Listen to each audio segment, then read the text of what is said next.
Group 1 results అయితే ఆపని court అయితే order చేయడం జరిగింది. సో ఎందుకని గ్రూప్ 1 రిజల్ట్స్ మీద ఇంత తిరకాసు జరుగుతూ ఉంది? గవర్నమెంట్ ప్రకారం చూసుకుంటే కొంతమంది స్టూడెంట్స్ పరంగా ఇది ఎందుకని సాగదీస్తూ ఉంది గవర్నమెంట్?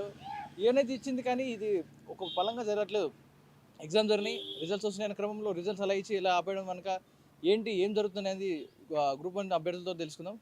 చెప్పండి, ఎందుకంటూ ఇలాంటి సమస్యలు వస్తూ ఉన్నాయి? ఎందుకని రిజల్ట్స్ ఇచ్చే గ్యాప్లో ఇచ్చి మరీ ఆపేశారు? ఫస్ట్ మెయిన్ థింగ్ ఏంటంటే నోటిఫికేషన్ వచ్చినప్పటి నుంచి కూడా నోటిఫికేషన్లో చాలా లూప్ హోల్స్ ఉన్నాయి. సో వీటిని కరెక్ట్ చేసుకోండి అనేసి స్టూడెంట్స్ చాలా అజిటేషన్ చేశారు, చాలా ప్రొటెస్ట్లు చేశారు. అయినా కూడా ప్రభుత్వానికి కొంచెం కూడా ఏమి పట్టనట్టు చేసుకుంటూ నన్ను నచ్చినట్టు పోతూనే ఉన్నారు. 10 మంత్స్ నుంచి కూడా మేము జ్యుడిషియరీ నమ్ముకొనే ఉన్నాము. And today we are happy. At least ఇంతకుముందన్న మాకు డిలే అండ్ లాషెస్ బేసిస్ మీద కేసెస్ అనేవి సస్పెండ్ చేశారు. అంటే వర్డిక్ట్ మాకు ఆ పరంగా వచ్చింది. We did not expect it. కానీ ఇప్పుడు ఏదైతే వర్డిక్ట్ వచ్చిందో అండ్ ఇది మా అందరి టీమ్ వర్క్ అని అనుకోవాలి, మా ఎఫర్ట్ అని అనుకోవాలి.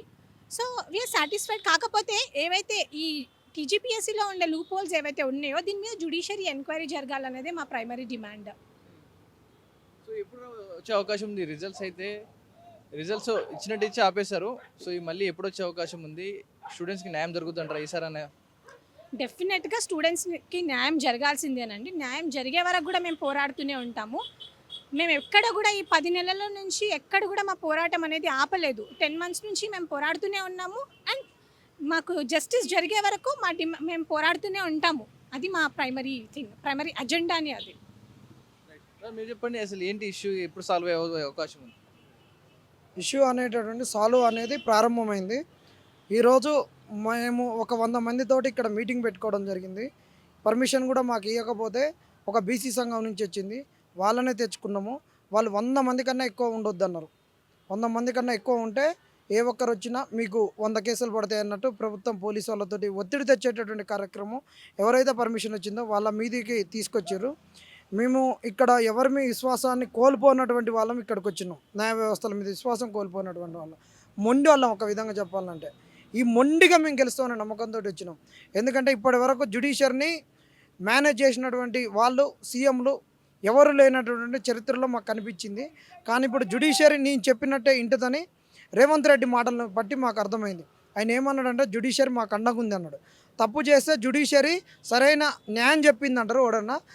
జ్యుడిషియరీ సరిగ్గా న్యాయం చెప్పకపోతే జ్యుడిషియరీ ఈ పాయింట్లను ఎందుకు తీసుకోలేదు, ఇట్లా ఎందుకు చేసిందంటారు. కానీ ఈయన అవన్నీ కాకుండా ఈయన మాట్లాడిన విధానం డైరెక్ట్గా జ్యుడిషియరీ మాకు అండగా నిలబడ్డది. అన్ని కేసులను తుంగలో తొక్కినాం. ఇంకా గ్రూప్ 1 మీద ఏ కేసులు పడ్డా బంగాళాఖాతంలో తొక్కుతామని రేవంత్ రెడ్డి మాట్లాడితే ఇప్పటి వరకు ఈ కోర్టు ఎందుకు సుమోటోగా తీసుకొని అతని మీద కేసులు పెట్టలేదు అనేటటువంటిది ఒకటి మేము అడిగేది. వీటన్నిటిని కూడా మేము వీటన్నిటి వల్ల మేము నైరాశ్యానికి లోను కాకుండా ఎట్ట ఉన్నా గెలుస్తాం మొండికి పోరాడుతున్నటువంటి వాళ్ళము. ఎంప్లాయీస్ కూడా వస్తున్నారు. ఈరోజు ఏమంటున్నారంటే మీరు అన్నట్టు వీళ్ళు కావాలని కొంతమంది నిరుద్యోగులు ఉన్నారు, వీళ్ళకి ఉద్యోగాలు లేక బీఆర్ఎస్ తొత్తులు బీజేపీ తొత్తులు ఉన్నారు. ఈరోజు వేస్తున్నటువంటి పిటిషన్ వాళ్ళు అంతా ఉద్యోగస్తులే ఉన్నారు. వాళ్ళంతా నీ ప్రభుత్వంలో చేసినటువంటి వాళ్ళని.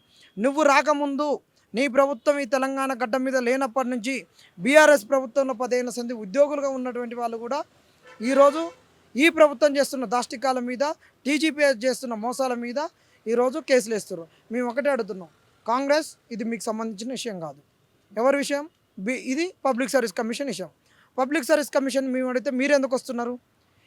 మీరు చేయాల్సినటువంటి అంశాలు ఎక్కడైతే మీరు పోస్టులు పెంచాలో అక్కడ అడిగినప్పుడు పబ్లిక్ సర్వీస్ కమిషన్ అడగంటారు. ఎక్కడైతే డేట్లు ఎక్స్టెండ్ చేయాలనో అప్పుడు పబ్లిక్ సర్వీస్ కమిషను మేము ప్రభుత్వ పెద్దలతో మాట్లాడుతూ ఉన్నప్పుడు ప్రభుత్వ పెద్దల కాడికి వచ్చినప్పుడు అది రాజ్యాంగబద్ధ సంస్థ, మాకు సంబంధం లేదు, డేట్లు పెంచే కాడ మమ్మల్ని ఎందుకు బదనాం చేస్తారంటున్నారు. ఈరోజు పబ్లిక్ సర్వీస్ కమిషను ప్యూర్గా ఫెయిల్ అయినప్పుడు, అట్టర్ ఫ్లాప్ అయినప్పుడు పబ్లిక్ సర్వీస్ కమిషను తెలుగు యొక్క ప్రశ్నార్థకంలోకి వేసినప్పుడు దాని జీవితాన్ని, దాని గురించి అడిగినప్పుడు ఈ కాంగ్రెస్ వచ్చేందుకు మమ్మల్ని నిలదీస్తున్నది. మీరు బీఆర్ఎస్ వాళ్ళ చేతిలో బీజేపీ వాళ్ళ చేతిలో ఉన్నారని ఎందుకు అంటున్నది? ఇది రాజ్యాంగబద్ధ సంస్థ. రాజ్యాంగంలో 8th షెడ్యూల్ ప్రకారము ఈ లాంగ్వేజెస్కు, రీజనల్ లాంగ్వేజెస్కు ఒక రాజ్యాంగ పద్ధతి ఉంది. అలాంటి రాజ్యాంగ పద్ధతి ఉన్నటువంటి ఒక క్లాసికల్ లాంగ్వేజ్ స్టేటస్ ఉన్నటువంటి తెలుగును ప్రమాణికం కాదు, వికీపీడియా ప్రమాణికం అని వాళ్ళు కోర్టుకి ఇచ్చిన అఫిడవిట్లో ఇచ్చారు. దానివల్ల ఈరోజు తెలుగు మీడియం రాసినటువంటి వాళ్ళకు మార్కులు రాలేదు. అది ఫస్ట్ అట్లా చెప్పి ఈరోజు తెలుగు మీడియం రాసిన వాళ్ళు 563లో లేరు, చాలా తక్కువ ఉన్నారు. అసలు ఎంతమంది ఉన్నారు చెప్పమంటే చెప్పదు. ఉర్దూ మీడియంలో ఉన్న వాళ్ళ లెక్క చెప్పొద్దు. ఇంగ్లీష్ మీడియంలో ఎంతమంది, తెలుగు మీడియంలో ఎంత ఉన్నారని చెప్పలేదు. వీటిని అడిగినప్పుడు కాంగ్రెస్ ఎందుకు వచ్చి అడుగుతున్నది, కాంగ్రెస్కి ఏం అవసరం? కొంతమంది కాంగ్రెస్ నాయకులు వచ్చి మాకు చెప్పులతో కొడతామని ఎందుకు అంటున్నారు? కొంతమంది వచ్చి చదువు రాని వాళ్ళు తిరుగుతున్నారని ఎందుకు అంటారు?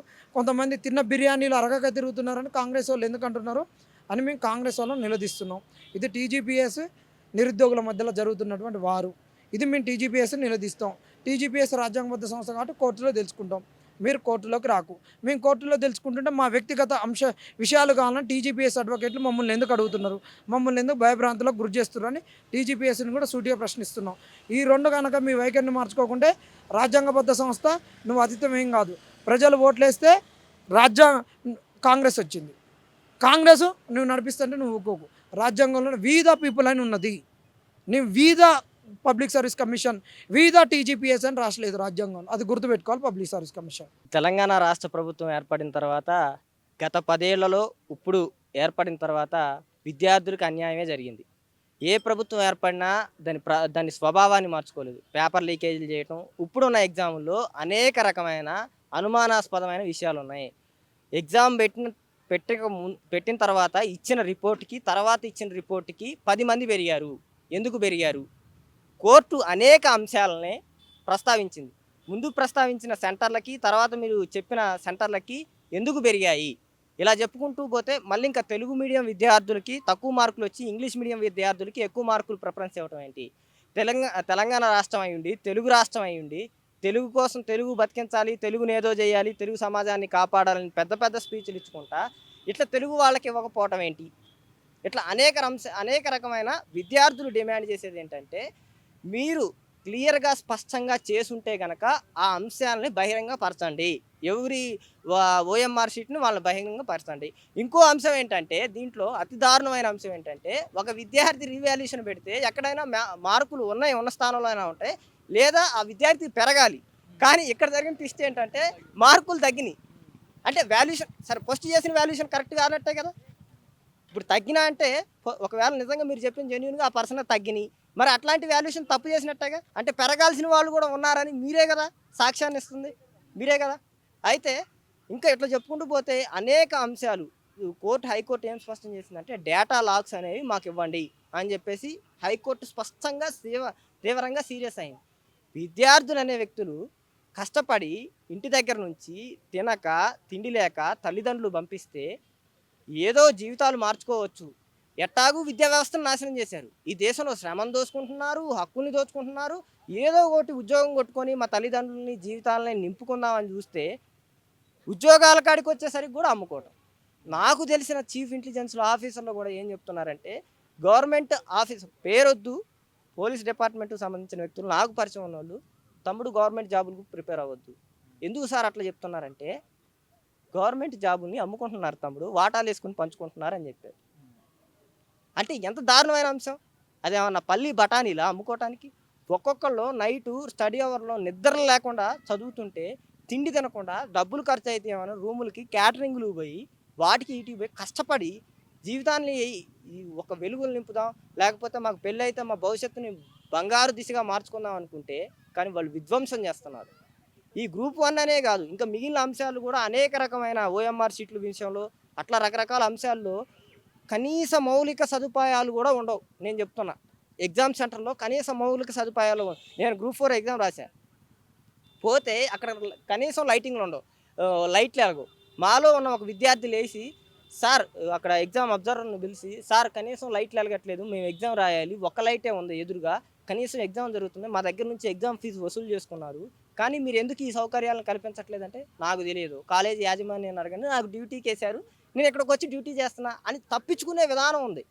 రాష్ట్రంలో గ్రూప్ 1 అభ్యర్థుల ఆందోళన చూస్తూ ఉంటే ఇది దేశంలోనే అతిపెద్ద కుంభకోణంగా కనిపిస్తూ ఉన్నది. ఈ యొక్క నిర్వహించినటువంటి గ్రూప్ 1 ఏదైతే ఉన్నదో వెంటనే రద్దు చేసి తిరిగి ఎగ్జామ్ నిర్వహించాల్సిందిగా బీఆర్ఎస్ విద్యార్థి విభాగం పక్షాన డిమాండ్ చేస్తూ ఉన్నాం. అలాగే టీజీపీఎస్సీ మొదటగానే కుట్ర చేయాలనే ఉద్దేశంతో ప్రిలిమ్స్కి ఒక హాల్ టికెట్స్, అలాగే మెయిన్స్కి ఒక హాల్ టికెట్ జారీ చేసి ఆనాడే కుట్రకు బీజం పాల్పడింది. అలాగే ఎవరైతే నిరుద్యోగులు రాష్ట్ర వ్యాప్తంగా టీజీపీఎస్సీ 21,075 మంది విద్యార్థులు మెయిన్స్ ఎగ్జామ్కి హాజరయ్యారని చెప్పి ఫలితాలు ప్రకటించే నాటికి 21,085 మంది విద్యార్థులను చూపించింది. పెరిగిన 10 మంది విద్యార్థులు ఏ విధంగా పెంచారు, ఎందుకు పెంచారనే విషయం తెలియజేయాల్సిందిగా టీజీపీఎస్సీకి ఉందనే విషయాన్ని కూడా బీఆర్ఎస్ విద్యార్థి విభాగం పక్షాన హెచ్చరిస్తూ, అలాగే రాష్ట్ర వ్యాప్తంగా 45 సెంటర్లో ఎగ్జామ్ నిర్వహిస్తామని ఆనాడు టీజీపీఎస్సీ ప్రకటించి ఒక ఎగ్జామ్ సెంటర్ పెంచడానికి కారణం ఏంది, దాని వెనుక ఉన్నటువంటి మతలబ్ ఏందని మేము అడుగుతా ఉన్నాం. అలాగే రాష్ట్రంలో 2 పరీక్షా కేంద్రాల పరిధిలో రాసినటువంటి విద్యార్థులలో 71 మంది విద్యార్థులు జాబ్ పొందడం చూస్తూ ఉంటే సిగ్గు అనిపిస్తూ ఉంది. కాంగ్రెస్ పార్టీ ఈ యొక్క గ్రూప్ 1లో ఏ విధంగా అవినీతికి పాల్పడిందనే విషయాన్ని కూడా స్పష్టమవుతా ఉన్నది.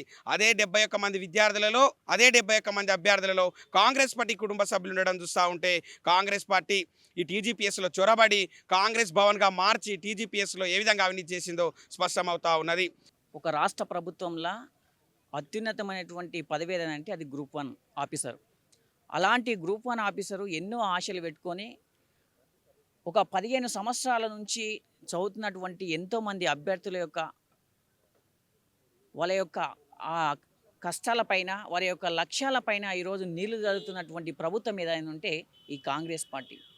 ఎప్పుడైనా కానీ ఒక గ్రూప్ 1 పరీక్ష నిర్వహించినప్పుడు Telugu medium, English medium, Urdu medium 3 పెడతారు. పరీక్ష దిద్దేటప్పుడు బ్లూ ప్రింట్ ఏది ఇవ్వాలి, 3 మీడియాలే ఇవ్వాలి. కానీ ఈరోజు ఏం చేసిందంటే ఓన్లీ ఇంగ్లీష్ మీడియంలో బ్లూ ప్రింట్ ఇచ్చి తెలుగు మీడియంల వాళ్ళకు ఆ విధంగానే దిద్దిపించిండు అసలు ఆన్సర్. ఈరోజు ఉర్దూ మీడియంకి వాళ్ళ అంటే ఈరోజు తెలుగు మీడియం విద్యార్థులు ఈరోజు నష్టపోవడం జరుగుతుంది. బ్లూ ప్రింట్ని ఇంగ్లీష్ మీడియం ఇచ్చి ఈరోజు తెలుగు రాష్ట్రంలో ఉండి తెలుగు విద్యార్థుల యొక్క పుట్ట కొడుతున్నటువంటి ప్రభుత్వం ఏదంటే ఈ కాంగ్రెస్ ప్రభుత్వం. ఈరోజు చూడండి, ఈరోజు ఎప్పుడైనా కానీ ఒక గ్రూప్ 1 పరీక్ష నిర్వహించినప్పుడు, ఒక యూపీఎస్సీ పరీక్ష నిర్వహించినప్పుడు ఎప్పుడైనా కానీ ప్రిలిమ్స్కి ఒక హాల్ టికెట్ నెంబరే ఉంటుంది. అదేవిధంగా ఈరోజు మెయిన్స్కి ఒక హాల్ టికెట్ నెంబర్ ఉంటుంది. ఈరోజు ఈ రాష్ట్ర ప్రభుత్వం కాంగ్రెస్ ప్రభుత్వం వచ్చిన తర్వాత ఈరోజు ప్రిలిమ్స్ ఒక హాల్ టికెట్ నెంబర్ ఇచ్చి ఈరోజు మెయిన్స్కి ఒక నెంబర్ ఇవ్వడం అంటేనే దీని వెనుక ఉన్నటువంటి ఆంతర్యం ఏంది? ఈరోజు మీకు మీ యొక్క స్వలాభం కోసం మీ యొక్క కాంగ్రెస్ నాయకుల యొక్క సానుభూతి పరుల కోసం, కాంగ్రెస్ నాయకుల యొక్క బిడ్డల అల్లులు కోడల యొక్క వాళ్ళ స్వార్థం కోసమే ఈరోజు హాల్ టికెట్ నెంబరు మార్చినవా అని రేవంత్ రెడ్డి నేను ఒక ఉస్మానియా విద్యార్థిగా, ఒక బీఆర్ఎస్ విద్యార్థి నాయకుడిగా ఈరోజు ప్రశ్నించడం జరుగుతుంది. ఇది ప్రస్తుతం ఉన్న సిచ్యువేషన్. ఈ గ్రూప్ 1 ఎగ్జామ్ అయితే పోస్ట్పోన్ ప్రస్తుతానికైతే స్టే ఇచ్చింది కోర్టు. రీకరెక్షన్ చేయాలా, ఆ ఎగ్జామ్స్ క్యాన్సిల్ చేసి మళ్ళీ రీకండక్ట్ చేయాలా అనేది కోర్టు తీర్పు వచ్చే వరకు వెయిట్ చేయక తప్పదు. ఇది గ్రూప్ 1 మీద ఉన్న ప్రస్తుతం ఇన్ఫర్మేషన్. కెమెరామెన్ సతీష్తో పవన్ వాయిద్య RTV. మరిన్ని వీడియోస్ కోసం ఛానల్ ని సబ్స్క్రైబ్ చేయండి. లేటెస్ట్ అప్డేట్స్ కోసం వాట్సాప్ ఛానల్ ని ఫాలో అవ్వండి. ఆ లింక్ డిస్క్రిప్షన్ లో ఉంది.